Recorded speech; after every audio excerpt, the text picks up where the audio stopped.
Hyderabad SR నగర్లోని service అపార్ట్మెంట్లో narcotic bureau భారీగా డ్రగ్స్ సీజ్ చేశారు. కొంతమంది యువకులు బర్త్డే పార్టీ కోసం గోవా నుండి డ్రగ్స్ తీసుకువచ్చారు. పట్టుబడిన వారంతా నెల్లూరు జిల్లా వాసులుగా నార్కోటిక్ బృందం తెలిపింది. అరెస్టైన వారిలో 12 మంది ఇంజనీరింగ్ స్టూడెంట్స్ తో పాటు సాఫ్ట్వేర్ ఉద్యోగులు కూడా ఉన్నారు. ప్రేమ్చంద్ అనే యువకుడు బర్త్డే కోసం డ్రగ్స్ తెప్పించి 30 మందితో పార్టీని ఏర్పాటు చేసినట్లు నార్కోటిక్ బ్యూరో తెలిపింది.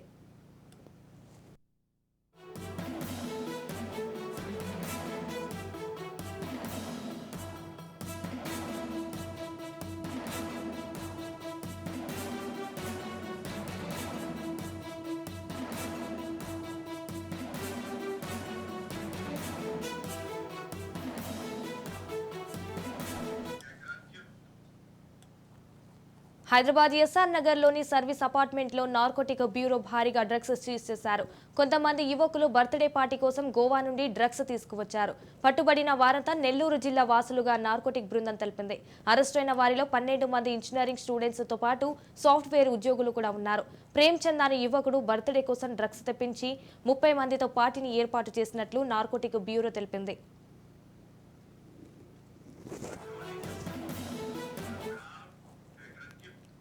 రైట్, ఇక దీనిపై పూర్తి సమాచారం మా ప్రతినిధి కౌండిన్య ఫోన్లో అందిస్తారు. కౌండిన్య, చెప్పండి.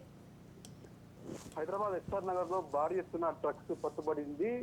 బర్త్డే పార్టీ కోసం గోవా నుంచి డ్రగ్స్ తీసుకొచ్చిన యువకులు ఒక అపార్ట్మెంట్ లో డ్రగ్స్ రేవ్ పార్టీని కూడా నిర్వహించేందుకు ప్రయత్నాలు చేసుకున్నారు. ఈ నేపథ్యంలోనే ఇటు నమ్మదగిన సమాచారం మేరకు పోలీసులు దాడి చేయగా భారీ ఎత్తున కూడా డ్రగ్స్ పట్టుపడినట్టు కూడా తెలుస్తుంది. దాదాపు నెల్లూరు జిల్లాకు సంబంధించిన 12 మంది బీటెక్ విద్యార్థులు తో పాటు మరో కొంతమంది సాఫ్ట్వేర్ ఉద్యోగులు కూడా పట్టుబడడం జరిగింది. స్నేహితుడు ప్రేమ్చంద్ బర్త్డే కోసం గోవా నుంచి భారీ ఎత్తున కూడా డ్రగ్స్ ను తీసుకువచ్చి 30 మంది కోసం డ్రగ్స్ పార్టీని కూడా ఏర్పాటు చేయడం జరిగింది ప్రేమ్చంద్. ఈ నేపథ్యంలోనే ఇటు పోలీసులకు సమాచారం అందగా పోలీసులు ఒకసారి కూడా అపార్ట్మెంట్ కు రాచి దాడి చేయడం జరిగింది. ఈ నేపథ్యంలో భారీ ఎత్తున డ్రగ్స్ కూడా పట్టుబడింది. ఇప్పటికే 12 మంది నిందితులను కూడా పోలీసులు అరెస్ట్ చేయడం జరిగింది. అయితే తెలంగాణ రాష్ట్రంలో అధికారంలోకి వచ్చిన కాంగ్రెస్ పార్టీ తెలంగాణ రాష్ట్రంలో ఎక్కడ కూడా డ్రగ్స్ కల్చర్ ని కూడా అనుమతించబోమని ఎక్కడికక్కడ చర్యలు తీసుకోవాలని కూడా ఇప్పటికే అధికారులను కూడా ఆదేశాలు ఇవ్వడం జరిగింది. ఈ నేపథ్యంలో రాష్ట్రంలో డ్రగ్స్ కల్చర్ ని మొత్తం కూడా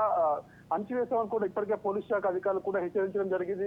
నిన్న బంజారాహిల్స్ పబ్బులలో కూడా ఇటు దాడి చేయడం జరిగింది. ఆ డ్రగ్స్ పై ఎవరు కూడా డ్రగ్స్ పార్టీని కూడా కొనసాగించదని కూడా ఇప్పటికే పోలీసులు పలుమార్లు బహిరంగంగా చెప్పడం జరిగింది. ఎవరైనా డ్రగ్స్ పార్టీని ఏర్పాటు చేసిన, డ్రగ్స్ వినియోగం చేసిన, అదేవిధంగా డ్రగ్స్ కొనుగోలు చేసినా కూడా కఠినమైన చర్యలు తీసుకుంటామని పోలీసులు అయితే చెప్తూనే ఉన్నారు. ఈ నేపథ్యంలో ఎస్ఆర్ నగర్ లో బర్త్డే పార్టీ కోసం అయితే డ్రగ్స్ తీసుకొచ్చారు. ఈ నేపథ్యంలో అపార్ట్మెంట్ లో ఇట్లా పోలీసులు పట్టుకోవడం జరిగింది. ప్రజెంట్ అయితే 12 మందిని పోలీసులు అదుపులోకి తీసుకున్నారు, విచారిస్తున్నారు.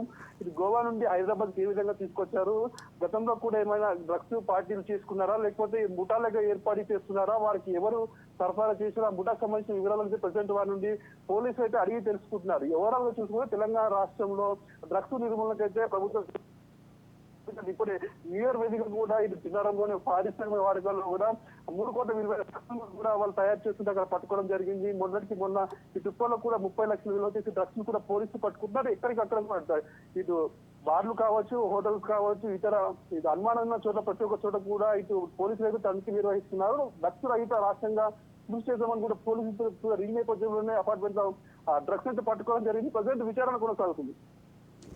Right, thank you for the updates Kaundinya.